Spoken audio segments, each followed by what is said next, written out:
Hoy hablaremos acerca del aborto, este holocausto silencioso.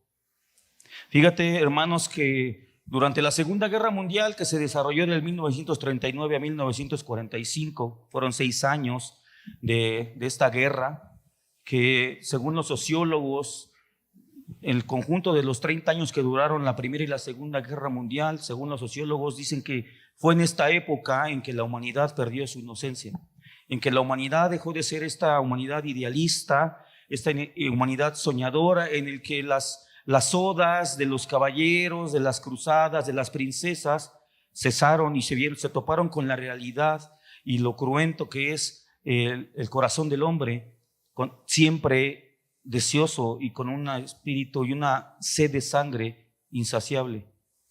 Después de la modernidad, después de la Edad Media, los seres humanos comenzaron con la Ilustración, supuestamente a elevarse, a ser seres más civilizados, seres más entendidos, más artísticos, más ilustrados. Sin embargo, estas grandes guerras dejaron claro que el ser humano sigue siendo el mismo, solamente ahora en lugar de matar con una piedra, ahora lo hacían con armas más modernas.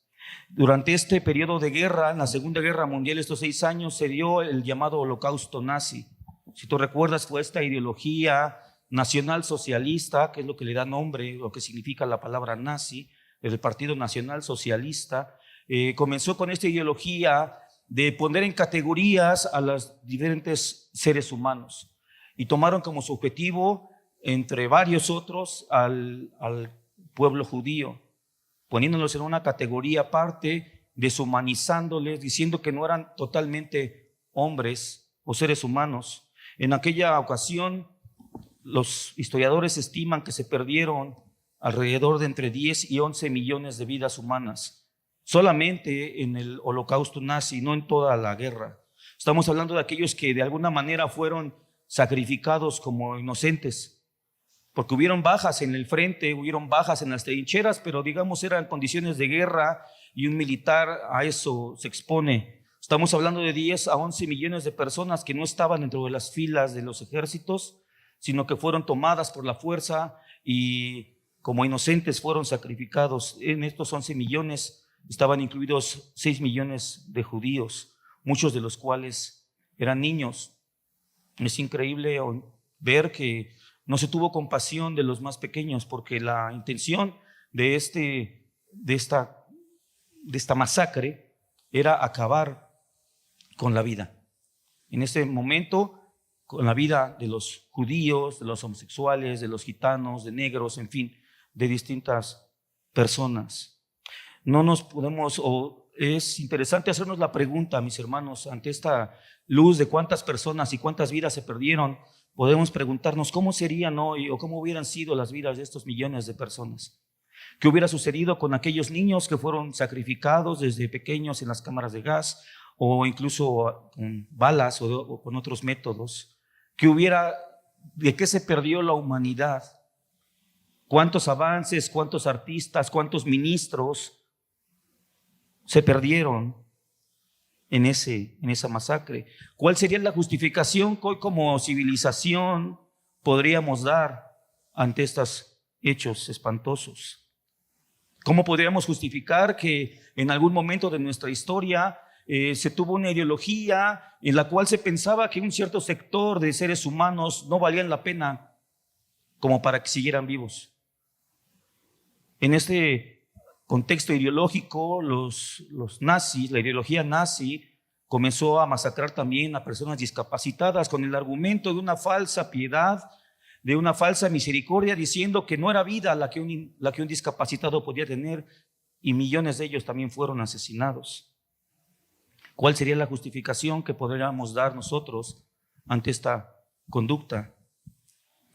Lamentablemente, ojalá y con los juicios de Nuremberg, en los cuales todos estos supuestos monstruos particulares, estos nazis, que ellos eran los malos, no todos los demás, en esos juicios trataron de erradicar el pensamiento nazi, ese pensamiento de exterminio, ese pensamiento sediento de sangre.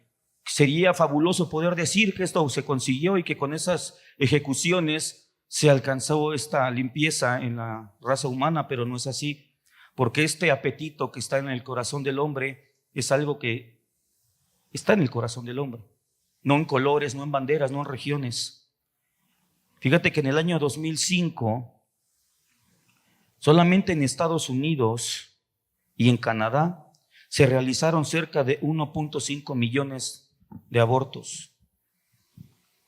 2 de cada 10 embarazos terminaron en un aborto provocado. En esta ocasión quiero hacer la distinción clara de inicio, hermanos, que no estamos hablando de los abortos espontáneos, estos abortos naturales que de alguna manera pues suceden en la vida de una mujer y de repente por un golpe, algún accidente, alguna enfermedad, situaciones fuera del control de una mujer pues suceden. Estamos hablando acerca de este aborto provocado, de este aborto intencional, de este aborto con toda el objetivo de acabar, de aniquilar la vida que se gesta en el vientre de una mujer. En Estados Unidos el aborto fue legalizado en el año de 1973, mientras que en Canadá fue legalizado en el año de 1969. Déjame decirte que si nos escandalizamos de los 11 billones de muertos y que no encontramos una justificación, si no la encontramos entre nosotros, ¿qué sería delante de Dios? Nos escandalizamos de esa cantidad de 11 millones de personas. Y el mundo todavía hoy repudia eso, lo cual es correcto. Pero entre Estados Unidos y Canadá, desde el 69 hasta la fecha, han sido sacrificados más de 54 millones de niños. Más de 5 veces los muertos que se dieron en el holocausto nazi. Y no vemos gente repudiando este acto. Si bien dijimos que estos judíos, gitanos, homosexuales, hombres de color, mujeres, ancianos, niños, fueron sacrificados en un contexto de guerra, pero de una manera arbitraria e injusta, pues eran inocentes. ¿Qué podemos decir de niños no nacidos? A esto se suman 1.5 millones cada año. Cada año. Para poner esto en perspectiva, la población total de Canadá y de Estados Unidos es de 350 millones de personas. Esto equivale, los sacrificados equivalen a una séptima parte de la población de estos países. Es algo dramático, es algo terrible. No quiero imaginarme, la palabra dice que la sangre de Abel, siendo un hombre inocente, el primer asesinado, la primera víctima de homicidio en la historia, dice que esa sangre del inocente de Abel clama al Señor. ¿Cómo será el clamor de estos 54 millones de infantes delante de nuestro Dios?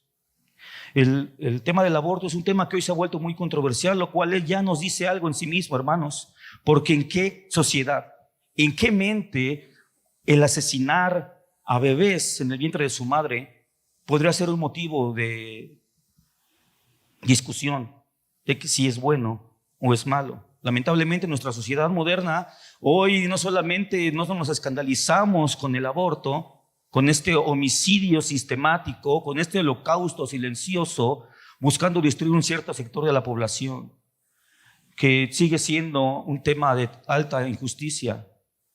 Es muy curioso ver detalles. No vamos a hablar hoy, a enfatizar mucho en el ámbito social, aunque no lo podemos evitar, es nuestra responsabilidad hablarlo, pero es muy curioso que el primer centro abortista en Estados Unidos fuera puesto en un barrio de negros.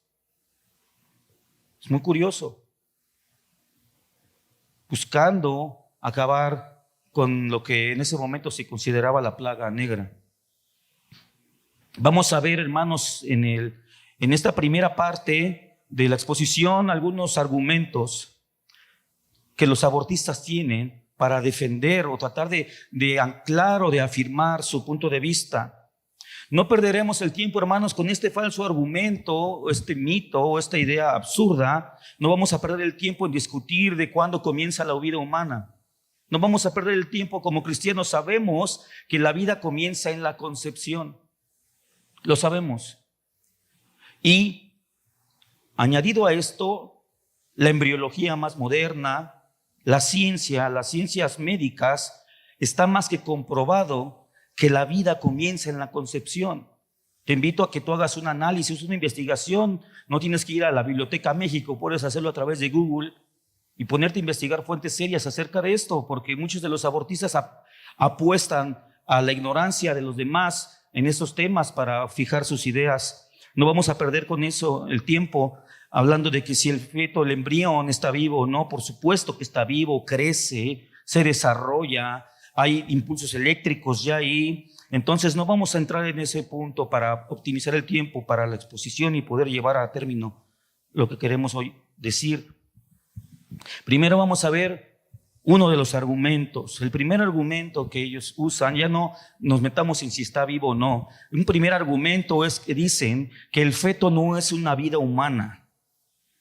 Dicen que es vida, pero no es una vida humana y que puede ser exterminado. Se meten en argumentos de que es un ser humano, de que es una persona. Tú te darás cuenta que en las redes se mira mucho este tipo de discusiones. Y para contraargumentar esta postura, vamos a tocar tres puntitos rápidos para poder debatir esto. Número uno es el argumento etimológico. El significado de las palabras. La palabra feto o embrión son palabras griega y latina que sencillamente significan joven o algo nuevo. Es decir, entonces, que cuando los científicos o los médicos hablan acerca de un embrión o de un feto, no están hablando de una categoría distinta al ser humano, sino se están refiriendo la palabra a un momento en la vida de este ser humano. Entonces, las palabras que las madres usan o que los médicos pueden usar mientras sea permitido, porque déjame te digo que en los centros abortistas, cuando una mujer llega, las enfermeras y médicos tienen prohibido usar las palabras bebé, niño, madre. Tienen que referirse al producto, al saco. ¿Ok?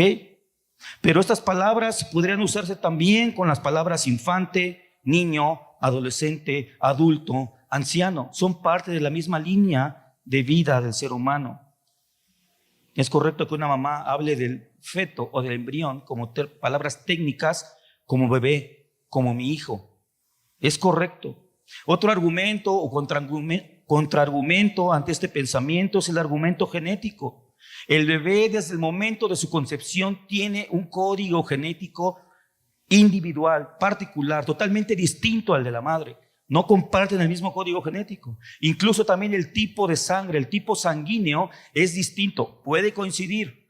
Sin embargo, no es algo que sea así por norma. Puede llegar a coincidir, pero en la gran parte de los casos es distinto. El ADN de la mamá y el ADN del bebé son distintos. Y eso nos lleva al siguiente contraargumento, que es el contraargumento anatómico. Cuando uno observa ahora con la ciencia moderna, mediante el ultrasonido, la forma de un bebé en gestación, desde el principio del proceso se observa, crece produciendo una forma humana totalmente reconocible. Totalmente reconocible. La criatura no es una masa de tejidos, no es un amasijo de carne y huesos, no, es un bebé altamente complejo, con miembros, con articulaciones, y conforme el desarrollo de este feto, de este embrión, se va dando más claramente la complejidad de este cuerpo que lo distingue claramente como un ser humano. A las 3 semanas de gestación, el bebé comienza a tener latidos del corazón a las 3 semanas y a bombear sangre, su sangre, por el cuerpo. A las 6 semanas se pueden empezar a rastrear las ondas cerebrales, los primeros anticipos del pensamiento de un hombre o de una mujer. Prácticamente hasta estos momentos, en una práctica abortista, los abortos quirúrgicos tienden a silenciar esto, no hacer caso al sonido de las ondas cerebrales o de los latidos del corazón que ya funcionan. A las 8 semanas ya tienen brazos, piernas y pies que están bien desarrollados y están comenzando a formarse sus huellas digitales. A las 11 semanas ya están en funcionamiento todos los órganos de este bebé, de este ser humano. Para el final del primer trimestre, mis hermanos, el bebé patea, gira, da volteretas, juega, se ríe, abre y cierra las manos y hace expresiones faciales. Eso es algo maravilloso. Esto es algo maravilloso y lo vemos en la palabra de Dios cuando dice el salmista que mi embrión vieron tus ojos. Ya tiene rostro el bebé, ya tiene capacidades. Si vemos el tiempo de la diferencia de gestación que hubo entre el Juan el Bautista y Jesucristo nuestro Señor, cuando María va a visitar a Ana, esta dice la palabra que tenía 6 meses de concepción. Entonces, si la diferencia era esta, María tenía muy poco tiempo de embarazo. Muy poco tiempo de embarazo. Y Juan Bautista en el vientre ya responde y salta en el vientre de su madre al saber que la persona de Jesucristo estaba en el vientre de su madre. No respondió ante un saco, no respondió ante un producto, respondió al verbo de Dios encarnado en una persona humana. Ya era y es una persona. Los niños no nacidos son seres humanos preciosos y deben ser protegidos. El segundo argumento abortista es que el feto no es totalmente humano, pues depende de otro.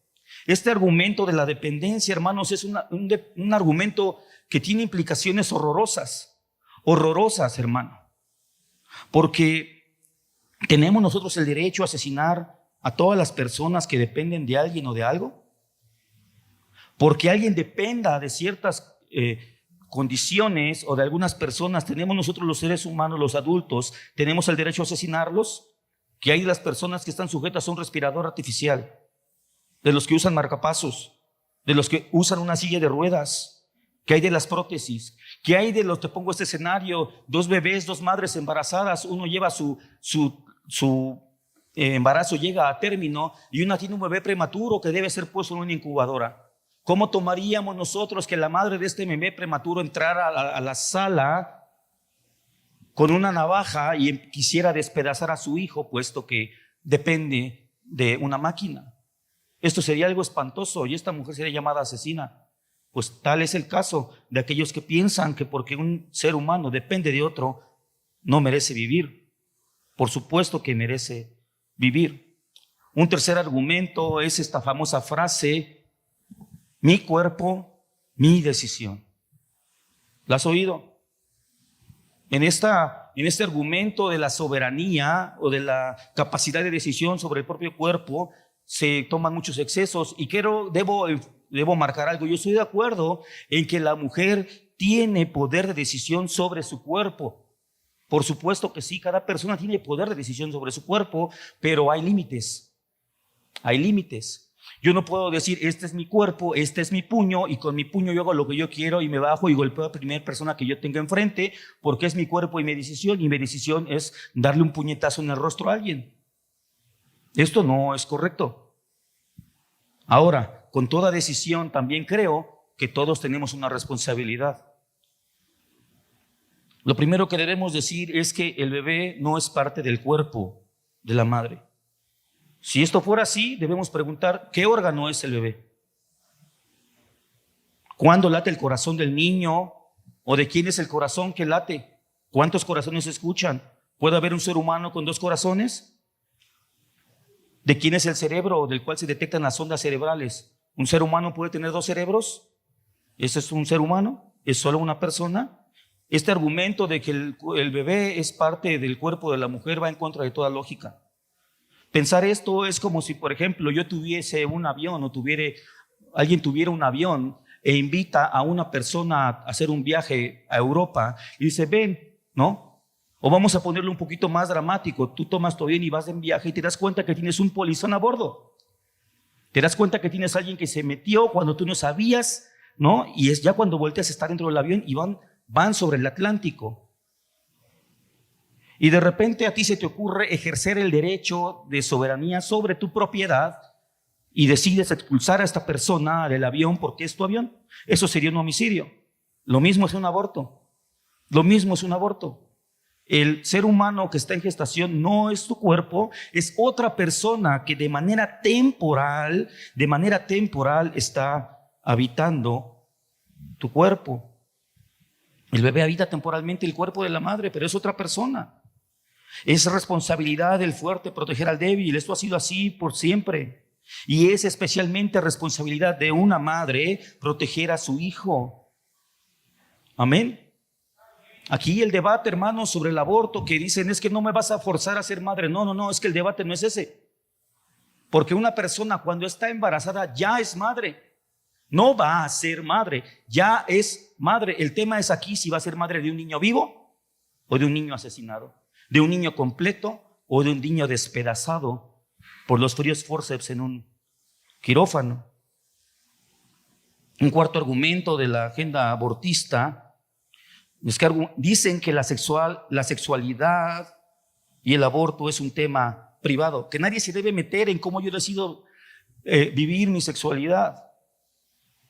Sin embargo, debemos saber, hermanos, que la forma en que los individuos en una sociedad practican su sexualidad tiene implicaciones sociales, tiene límites. Yo no puedo tener una práctica de mi sexualidad totalmente libre y arbitraria esperando que nadie se meta, porque, por ejemplo, en la forma en que los individuos practicamos nuestra sexualidad estriban estas diferencias: la contención o la propagación de enfermedades de transmisión sexual.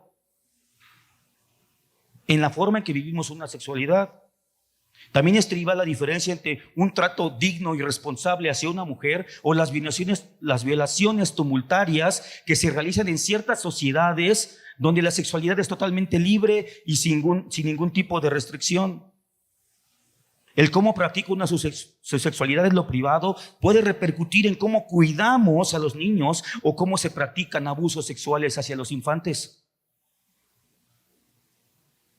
También influye en el fortalecimiento o en la disolución de las familias que son el fundamento de las sociedades. Y esto lo vemos muy claramente el día de hoy. Hoy, bajo la bandera de la libertad sexual, lo primero que se atacan son las libertades de los niños, se denostan, aunque digan lo contrario, los derechos de las mujeres.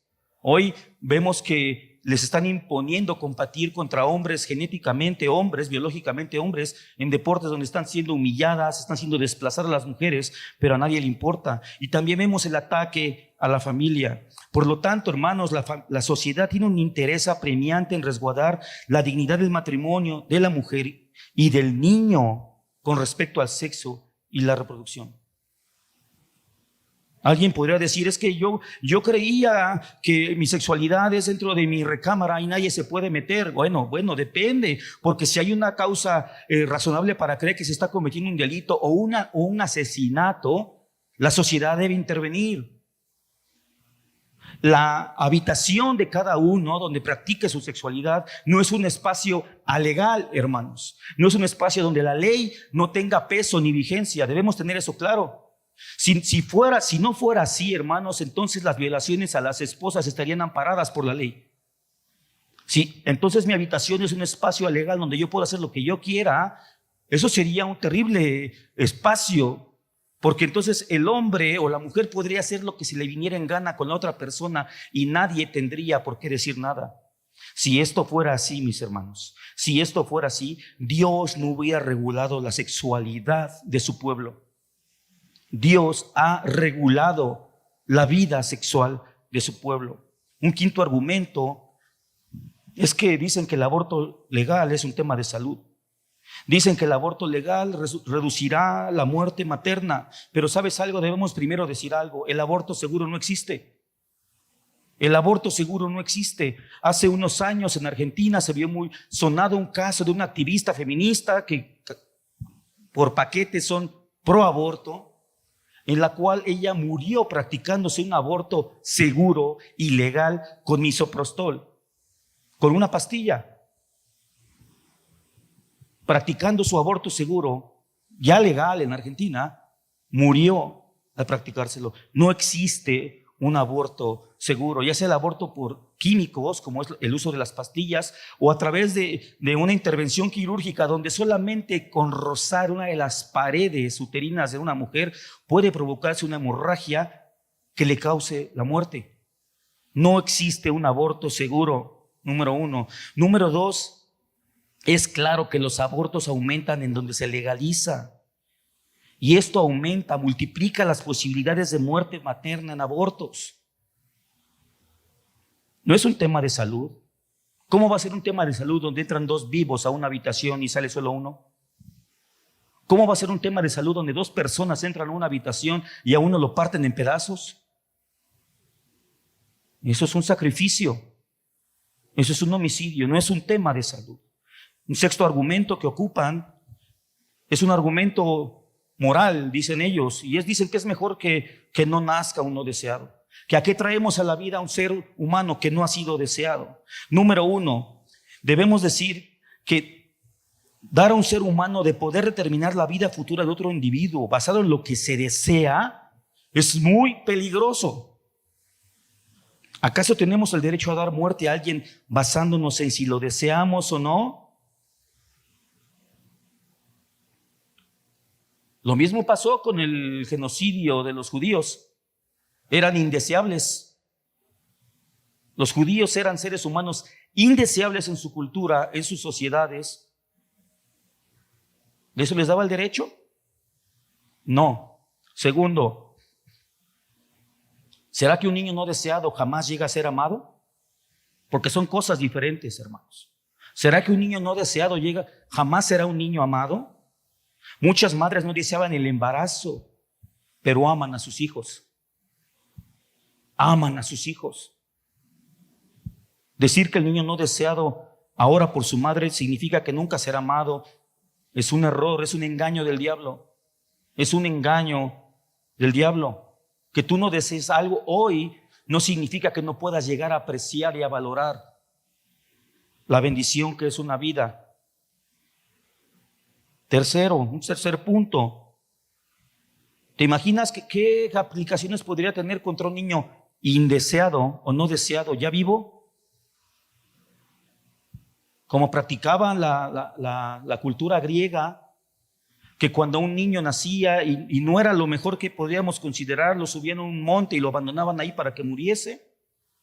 ¿Será que será un argumento válido porque yo no lo deseo así? Yo lo deseaba con todas sus capacidades, pero no puede caminar, no puede ver, no puede escuchar, entonces lo puedo abandonar y dejarlo a su suerte y asesinarlo. Porque el niño no es lo que yo deseaba. ¿Qué tal que tu hijo o un hijo ya nacido de repente resulta que escoge una profesión o tiene un estilo de vida que tú no deseas? ¿Te capacita eso para asesinarlo? Por supuesto que no. No podemos decidir. El deseo no nos faculta para decidir si es mejor que alguien viva o muera. Muchos niños no deseados han cambiado el mundo para bien. Muchos niños no planeados han cambiado el mundo para bien. ¿Te has puesto a pensar algo? Y lo digo con todo temor y reverencia a mi Señor. ¿Te has puesto a pensar si Jesús era deseado en ese momento por José, su padre? ¿Crees que en la noticia de enterarse que su esposa o su próxima esposa está embarazada, crees que para Jesús fue algo que él deseaba? Él deseaba esa reputación, él deseaba esa responsabilidad en ese momento. Yo creo que no. Pero el respeto a la soberanía de Dios, Él es el que da la vida, mis hermanos. Debes tener algo bien claro, porque muchas veces los cristianos que decimos ser pro vida, tenemos unos pensamientos tan mundanos y tan feos, como por ejemplo cuando una muchacha de las congregaciones queda embarazada, hay personas que dicen, ahí va con su pecado. No, el pecado no engendra vida, el pecado no da vida. Quien da vida es el Señor. Quien da la vida y la gracia de una concepción es el Dios creador de nuestras vidas. El pecado lo carga la madre y tendrá que pedir perdón y arrepentirse delante de Dios, pero ese niño no es un pecadito. Ese niño es una vida, ese niño es un regalo de Dios, es gracia de Dios. Y hoy, incluso de manera mofa, en sorna, decimos, ay, es que las bendiciones, pues aunque se rían, un hijo es una bendición de Dios. Tenemos que separar esto, hermanos, y quitar esos estigmas de nuestros pensamientos y de nuestros discursos. El pecado lo lleva la madre y tendrá que arrepentirse delante de Dios, y Dios es fiel y justo para perdonar nuestros pecados. Pero ese bebé, ese niño, esa niña, no es un pecadito. ni la vergüenza de la madre, no. Es una dádiva de Dios. El argumento que parece compasivo para el niño no deseado no tiene sentido. En el mejor de los casos es algo ilógico. En el peor de los casos es la máscara que esconde un egoísmo y un apetito de sangre fatal. Hago esta pregunta: ¿es acaso el deseo del hombre mayor que la voluntad de Dios?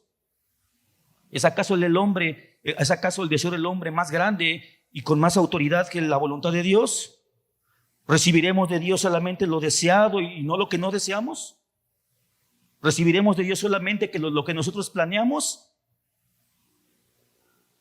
No, porque esto también se da en el contexto de un matrimonio formado. Hay veces que los esposos no tenían planeado embarazarse. Han habido casos que incluso se están sometiendo a algún método anticonceptivo y de repente, nació. ¿Qué vamos a hacer? ¿Recibiremos de Dios solamente lo que planeamos? ¿O también lo que no planeamos, pero que en su voluntad Él nos ha dado? Un séptimo argumento. Ellos dicen que los pro vida y tratamos de imponerle nuestras ideas, pero esto es un argumento totalmente falaz, hermanos, porque si alguien trata de imponer algo, son ellos, porque se lo imponen en primera instancia a los bebés. Nosotros no estamos teniendo ningún tipo de acción que los force a desarrollar o a pensar o a decir de alguna manera. No, ellos son los que imponen el término de la vida a un bebé por nacer. Hoy en día, en este mundo de la lucha por el cambio, la transformación de los significados de las palabras, hoy ya incluso en redes sociales, si tú pones la palabra aborto tal cual, te pueden banear tu publicación, te pueden censurar. Hoy se le llama interrupción del embarazo, siendo esto una situación totalmente incorrecta. Porque una interrupción es aquello que durante un proceso de alguna situación o fenómeno se le pone un freno momentáneo para que después pueda continuar. Eso es una interrupción. Alguien puede ahorita levantarse y decir algo y yo ceso mi discurso para posteriormente reanudarlo. Esa es una interrupción. Ese no es el caso del aborto. El aborto es un cese definitivo, es el término de una vida, es el cierre definitivo de un proceso de desarrollo. Hay un pensamiento judío que dice que cuando salvas una vida, salvas al mundo entero. Esto se lee en las lápidas de los hombres que fueron héroes salvando vidas judías en el Holocausto. El que salva una vida, salva al mundo. Pues yo te digo hoy, el que calla una vida, el que destruye una vida, destruye el mundo. Porque no solamente se pierde este cuerpo, se pierden sus ideas, se pierde su creatividad, se pierde su progenie, se pierde la belleza de sus palabras, se pierde lo que pudo haber aportado en sus pensamientos al desarrollo, sus talentos, sus habilidades, sus dones. Existe la controversia de la violación. ¿Qué pasa en una violación?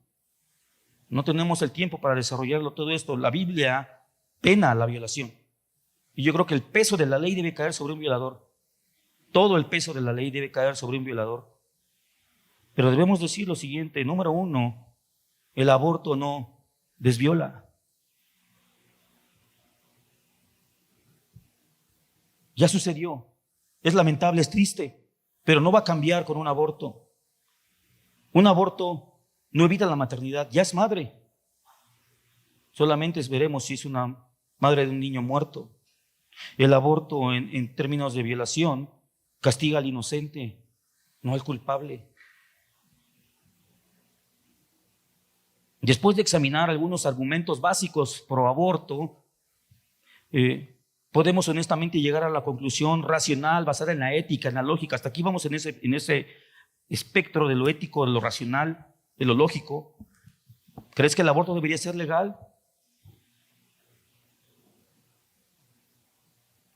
Más del 95% de los abortos se realizan por cuestiones económicas, de trabajo, convivencia personal u otras razones egoístas. ¿Son convincentes estas razones para matar seres humanos? ¿Cómo podríamos justificar el homicidio de 54 millones de niños y niñas ante esto?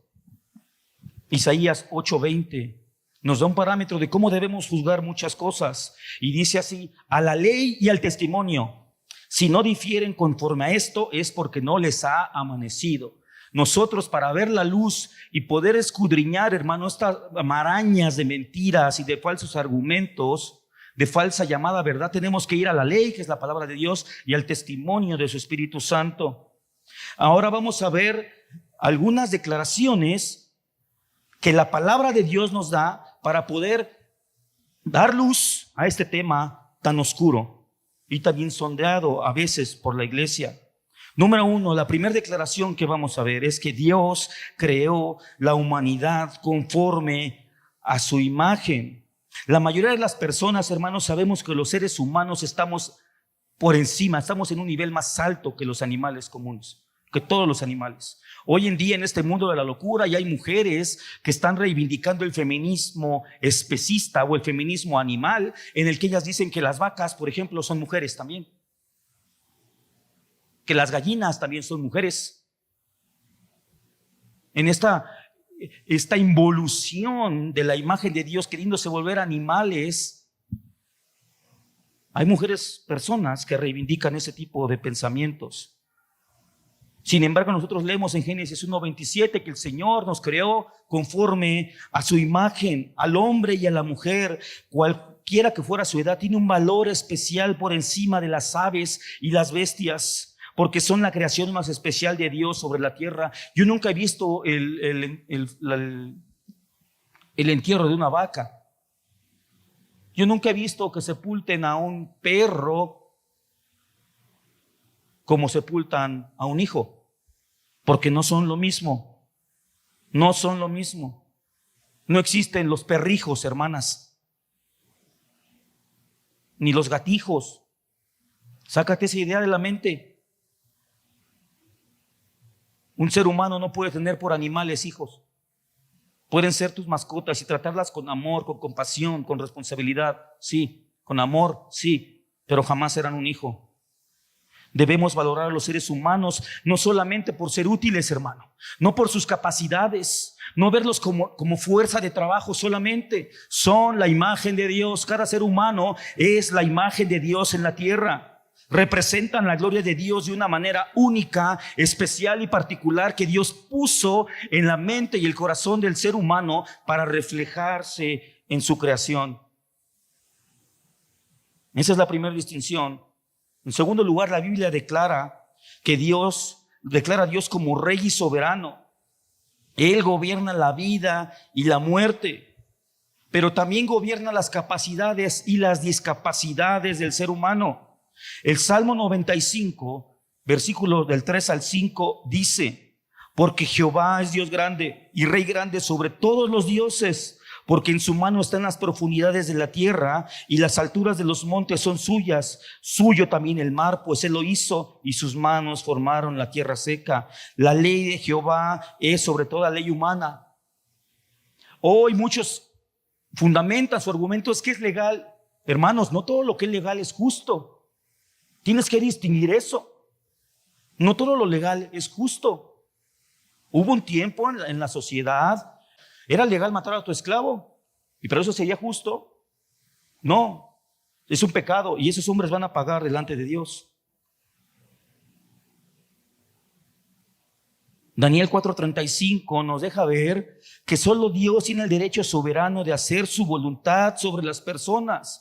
No hay voluntad que pueda ser impuesta sobre otra persona, solo una, la del Señor. Y dice la palabra, Daniel 4:35, todos los habitantes de la tierra son considerados como nada. Palabra fuerte. Y Él, el Señor, hace según su voluntad en el ejército del cielo y en los habitantes de la tierra. Y no hay quien detenga su mano. Solo la voluntad de Dios puede imponerse y se impone sobre todo ser humano. Nadie puede ni debe imponer su voluntad a otro, ni siquiera una voluntad religiosa. El Señor Jesucristo criticó esto, lo denunció, y es el legalismo. Buscar imponer mi voluntad con base en mis principios de fe a otra persona. Eso no debe hacerse. Si yo tengo como fe llegar al culto y lo primero que hago es llegar a hincarme aquí y orar, está bien, pero yo no puedo tratar ni forzar a mi hermano que haga lo mismo. Eso es legalismo y el Señor Jesús lo denuncia y lo repudia. Cuando Dios creó el mundo, hermanos, Génesis 1:31 leemos que Dios vio que todo era bueno en gran manera. Después, por la desobediencia de Adán, hermanos, a la ley de Dios entró la muerte y vino la muerte a la tierra. Debemos tomar de esto, rescatar que la muerte no era parte del plan inicial de Dios para el ser humano. Tómalo en cuenta. La muerte no era parte inicial del plan de Dios para la vida del hombre. Pero aún así, hermanos, aunque el hombre cayó, aunque el pecado entró al mundo, aunque la muerte fue manifiesta, aún así Dios ha conservado su soberanía sobre la vida y la muerte. Debes tomarlo en cuenta, tenlo claro. Dios jamás ha dejado de ser el Dios que gobierna sobre la vida y la muerte. Entró la muerte al mundo, se manifestó por culpa del pecado de nuestro padre Adán, del cual nosotros también somos responsables. Pero el Señor Dios sigue siendo soberano. Primer libro de Samuel 2:6 dice: Jehová mata y él da vida. Él hace descender al Seol y hace subir, mis hermanos. Solo Dios puede determinar cuándo y quién muere o quién vive. Cristo, hermanos, Él manifestó en Juan 14:6, Él dijo: yo soy el camino, la verdad y la vida, que es Cristo la manifestación suprema de la vida. Él es el único que ha manifestado realmente una vida plena, completa, absoluta. Ir en contra del cauce natural de la vida del ser humano es ir en contra de Dios mismo, pues Él es la vida. Él es la vida. Por eso dice la palabra que Satanás ha sido homicida desde el principio. Y qué curioso que el primer hombre, el primer hijo de Adán y Eva nacido en la caída, Caín, fue un homicida. Porque el primer pecado de este hombre, Caín, fue el terminar la vida de un inocente, cuya sangre hasta hoy clama delante del Señor, porque es la naturaleza de Satanás. Ir en contra de la vida, del cauce natural de la vida, es ir en contra de Dios. La muerte es la separación de la vida, es la separación de Dios, es ir en contra del Dios que es la vida. No solamente Dios gobierna en la vida del hombre y quién vive y quién muere, sino también gobierna y decreta cómo va a vivir este ser humano. Éxodo capítulo 4 versículo 11.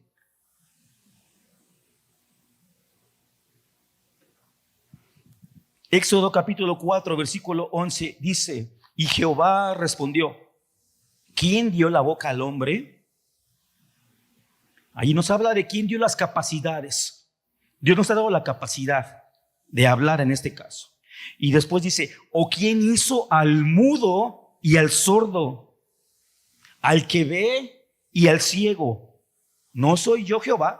Este texto nos deja claro, hermanos, que cuando alguien nace con una discapacidad, no es un accidente, no es que se le haya salido de control a Dios, es que Dios se descuidó, no. Dios hizo tanto al mudo, al sordo, al que ve y al ciego. Dios está en control de las capacidades y de las discapacidades de toda persona. La Biblia nos enseña a recibir cada vida humana de la mano de Dios, aun si este bebé no nacido o nace con una discapacidad o una situación familiar difícil. De nuevo, ¿recibiremos de Dios solo lo bueno? Palabras de Job. ¿Recibiremos de Jehová solamente lo bueno y no lo malo? Este argumento moral de que si el niñito está enfermo, hay cristianos que dicen: bueno, es que va a sufrir mucho, es que sí, tal vez sí. Pero para eso te he puesto a ti, padre y madre. No seas cobarde. Pelea por tu hijo. Si te llenas de misericordia, pelea por él todos los días de tu vida. Para eso te ha puesto el Señor.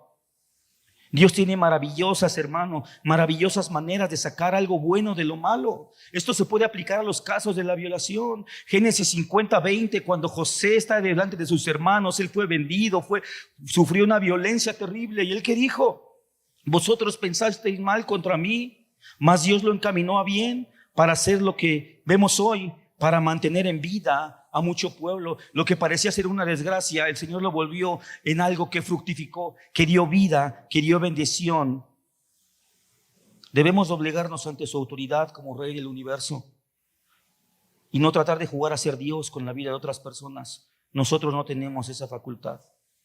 El pensamiento abortista traspasa los límites de lo humano, traspasa los límites de la criatura y pretende ser Dios, pretende decidir qué es mejor para una vida, que exista o no, pues pretende decidir qué tipo de vida es la que se debe vivir, pero ellos ¿qué van a saber de la vida si la vida es Cristo y no le conocen? Considera el siguiente caso histórico, es un caso histórico. Un padre tiene sífilis, una madre tiene tuberculosis. Estoy hablando por ahí del siglo XIV, siglo XV. Estas enfermedades eran prácticamente mortales. El padre sífilis, la madre tuberculosis. Ya tienen 4 hijos. ¿Ok? El primero es ciego. El segundo hijo murió. Su tercer hijo es sordomudo. Y el cuarto hijo también tiene tuberculosis.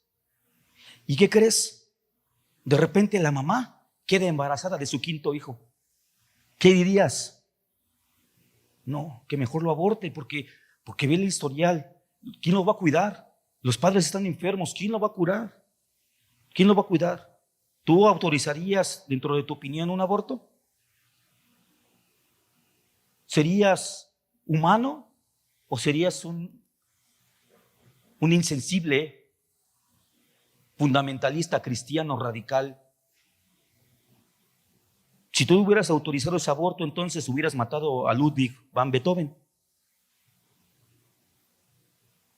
Si tú hubieras opinado pro aborto, no hubiéramos tenido la 5ª sinfonía de Beethoven o sus 9 sinfonías tan famosas. No hubiéramos disfrutado de esa arte y de esa belleza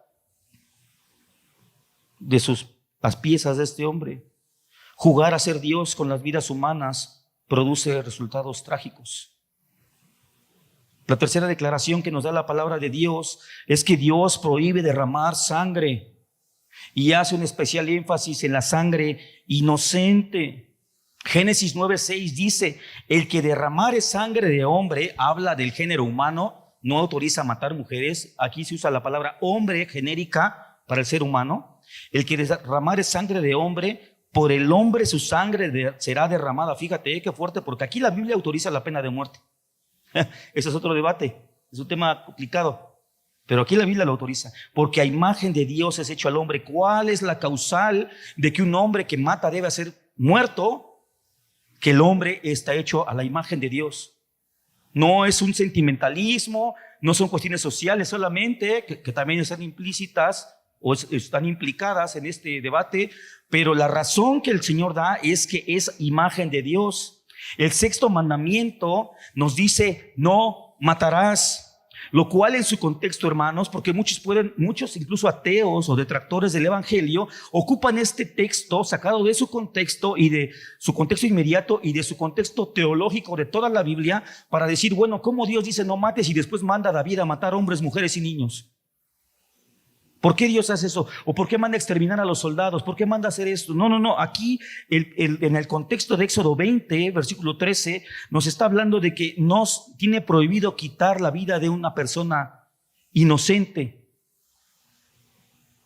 Matar inocentes, Dios hace un agravante. No solamente prohíbe el matar, sino hace un agravante el que mates a un inocente. ¿Y qué persona más inocente que un niño por nacer? ¿Quién más vulnerable que un niño por nacer? Que tú lo dejas un día solo y muere. No tiene oportunidad. Y nos ha puesto por guardianes a nosotros.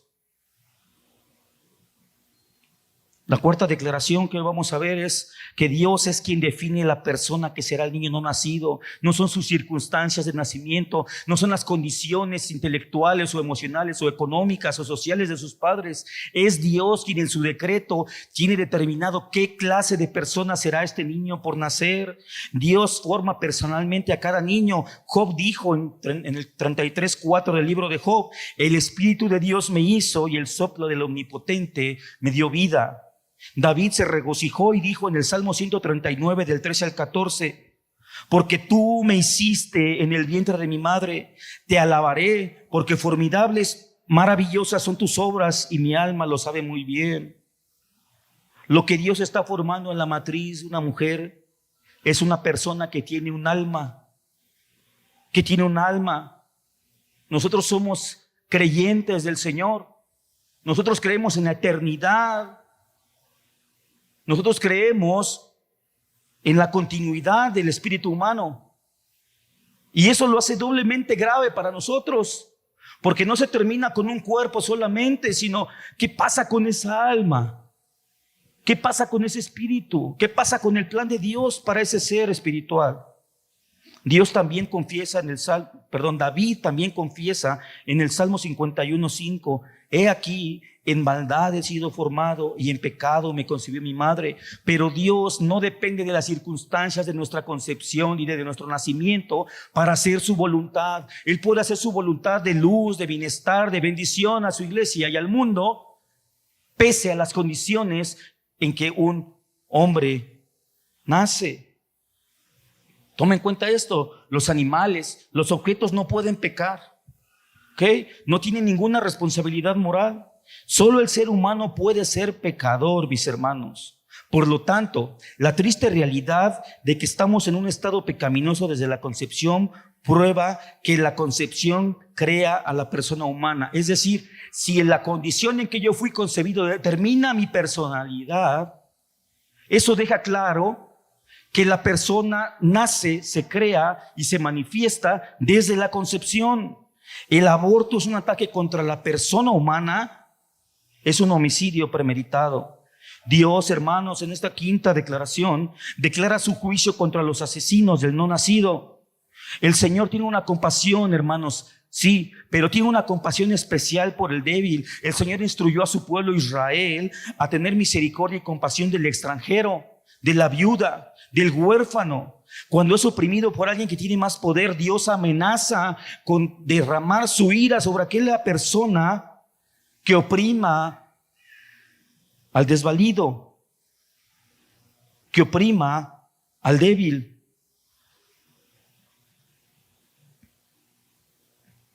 No hay nadie más vulnerable que un niño antes de nacer, mis hermanos. No hay nadie más vulnerable que un niño antes de nacer. Por esta razón, Dios incluyó en la legislación de su pueblo Israel en Éxodo 21, versículos 22 al 23, lo siguiente. Esa es la ocasión donde, una de las pocas ocasiones donde el Señor habla acerca del aborto. Y dice Éxodo 21, del 22 al 23. Si algunos riñeren e hirieren a una mujer embarazada y ésta abortare, pero sin haber muerte, serán penados conforme a lo que les impusiere el marido de la mujer y juzgaren los jueces. Mas si hubiere muerte, entonces pagarás vida por vida. En este caso dice, si hubiere muerte, en esta palabra que dice abortare, la palabra original en el hebreo no quiere decir otra cosa más que salir, más que ir fuera, dar su fruto. Es decir, aquí está hablando de un aborto que en términos llanos, un aborto es que un bebé salga antes de tiempo del útero materno.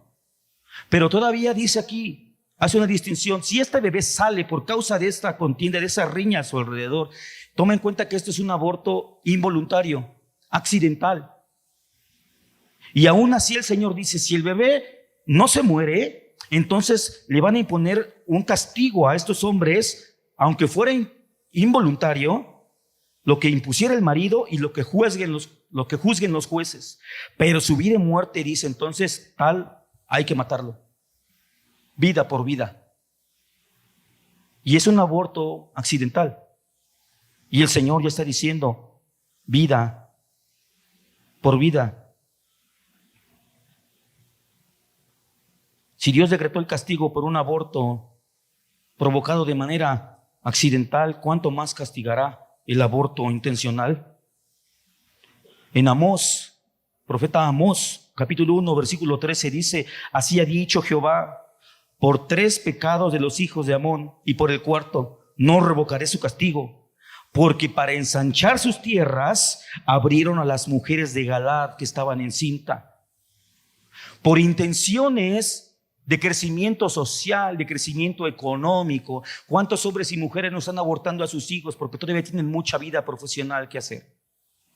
porque les estorba para sus múltiples negocios. Aquí ensanchar las tiendas habla de un crecimiento en poder, un crecimiento económico, un crecimiento de influencia. Y estos hombres, los hijos de Amón, con tal de hacer crecer, ensanchar sus tierras, abrieron a las mujeres en cinta. Esto es un aborto. Y el Señor dice que no revocará su castigo, y la ira del Señor viene sobre aquellos que han hecho lo siguiente. Ahora, aquí hemos visto algunos argumentos para decir como cristianos, y creo que no debemos enfatizar mucho o luchar mucho para convencerte de que el aborto es realmente malo. Espero que tú en tus pláticas de escuela o de trabajo, cuando te preguntan, no digas, bueno, depende, es que depende. ¿Será que la gloria de Dios y su buena voluntad depende de tu pensamiento, de tu criterio? No, ni del tuyo ni del mío.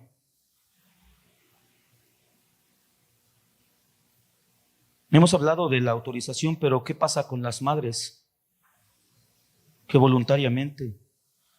El aborto es un asesinato. Y es un asesinato agravado por el vínculo. Cuando una madre mata a su hijo ya nacido, se llama infanticidio.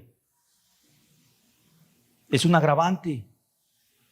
Incluso dentro de los reclusorios, dentro de esos hombres y mujeres que luego juzgamos de no tener moral ni ninguna línea que los pueda calificar como personas honorables, aún ellos saben que no se mata a un niño.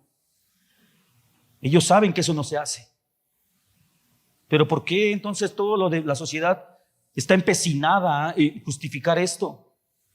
¿Por qué las mujeres feministas de esta nueva ola, de este nuevo feminismo radical, cuando buscan defender la vida de la mujer, cuando buscan, según esto, reivindicar derechos que supuestamente los hombres les hemos negado en esta cultura, por qué su primer bandera que sacan es la del aborto?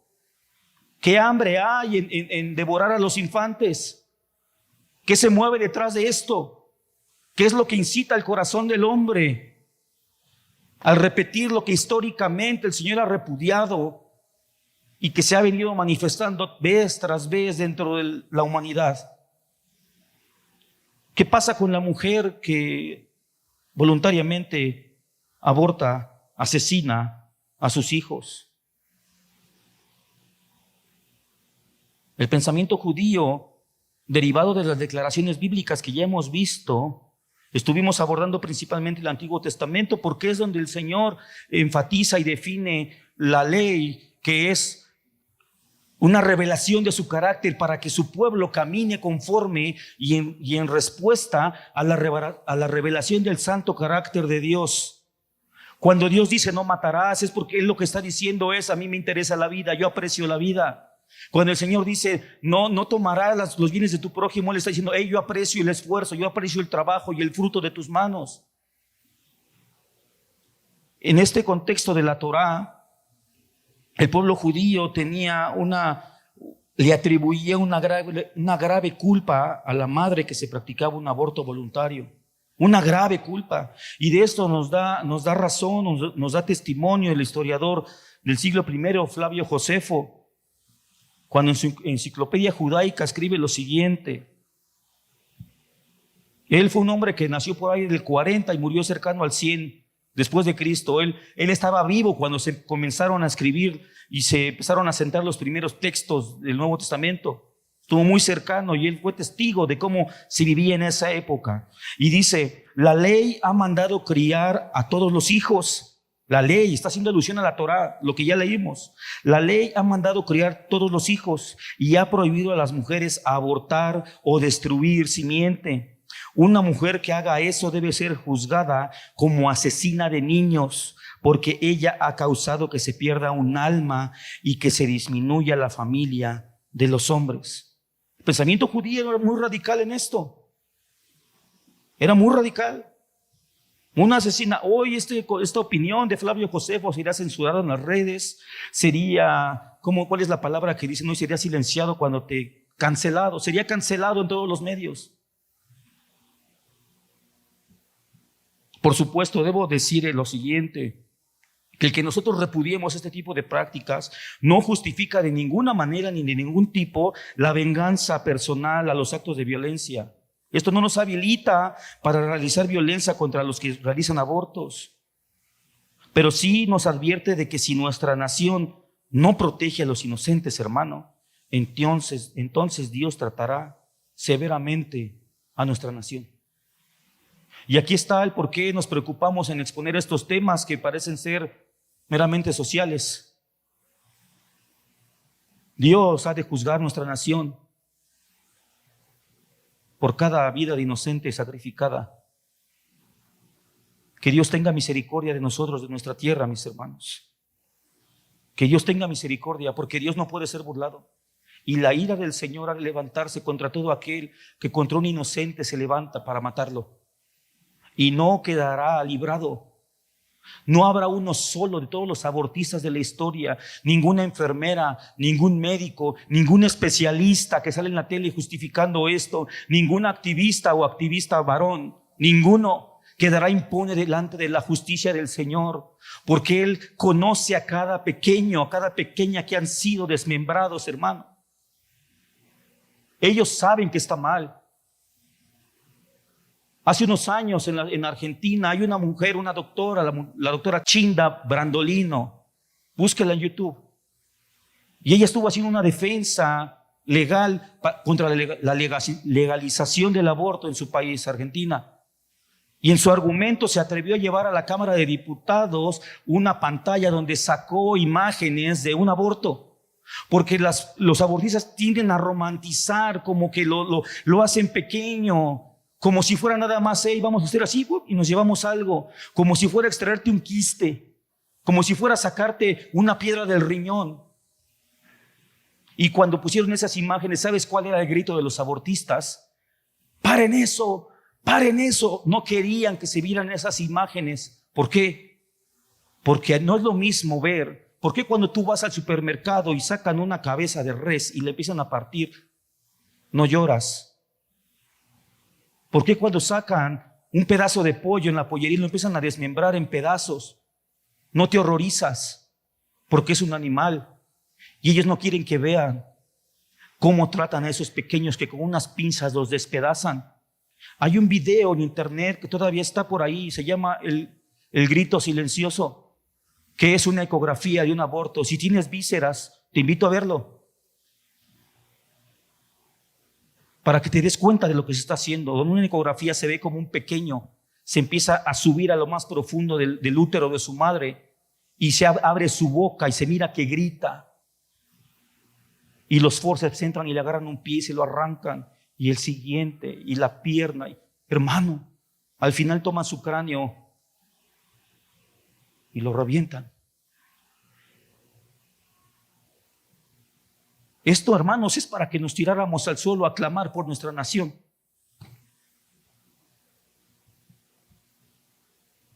Porque Dios es testigo de cada uno de esos millones de asesinatos. Y yo creo que esas almas, la sangre de esos inocentes, claman delante del Señor por justicia. Y el Señor, aunque es lento para la ira, la ha de cumplir. Ahora, ¿qué pasa con nosotros? Yo no sé si aquí alguien o que nos escucha algún momento se realizó un aborto o aprobó o en algún momento dio su consentimiento en su opinión. Pero tenemos una gran consolación en esto, hermanos, que Dios llama a los pecadores al arrepentimiento para el perdón de sus pecados. Cuando declaramos estas declaraciones de Dios en contra del aborto, lo hacemos, hermano, y debemos escucharlo con tristeza y con dolor en nuestro corazón, porque todos hemos pecado. Tal vez tú puedas decir, no, es que yo nunca he hecho un aborto, yo nunca he dicho que estoy a favor, pero ¿será que alguna vez has levantado tu voz para denunciarlo? La iglesia cristiana tiene una tentación que hoy estamos viviendo, y es que pensamos que si nos mantenemos al margen libramos nuestra responsabilidad, pero ¿sabes algo? No es así. No es así, porque la Biblia dice que si la sal no sala, será echada afuera y será hollada por los hombres. Podemos pensar que nada más con quedarnos así, bueno, yo no lo practico, si alguien me pregunta yo le voy a decir que no lo haga, pero luego En esta Agenda 2030 yo lo dije en un mensaje que dimos al inicio como introducción, la palabra resistencia. Esta palabra resistencia que a mí desde joven me impactó muchísimo y yo quería resistencia. Y en su momento hice una resistencia ideológica, leyendo ciertos autores, Ernesto Sábato, en fin, diferentes de la resistencia. Pero ¿sabes algo? Hemos perdido una práctica cristiana y esa es la práctica, la palabra militancia. Decidimos y cantamos ser el ejército de Dios. ¿Y será que un ejército puede ganar una guerra nada más quedándose dentro de sus murallas y diciendo, bueno, no pasa nada, yo aquí no tengo guerra, no pasa nada? La iglesia debe ser militante.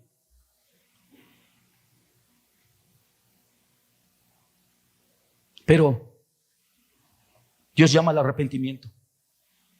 En la palabra de Dios vemos muchos sacerdotes y profetas que al darse cuenta del pensamiento de Dios y del dolor de Dios por la vida de los seres humanos, pidieron perdón y se arrepintieron por sus naciones.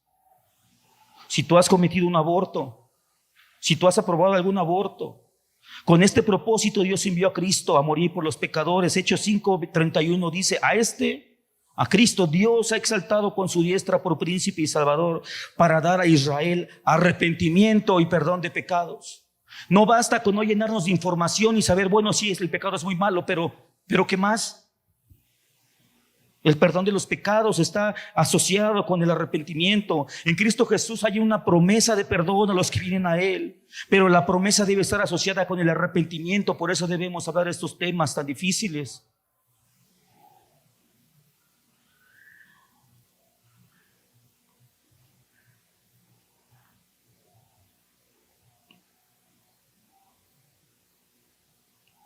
Dice la palabra que si nuestros pecados fueran rojos, hermanos, como el carmesí, o si fueran rojos como la sangre, vendrán a ser como blanca lana.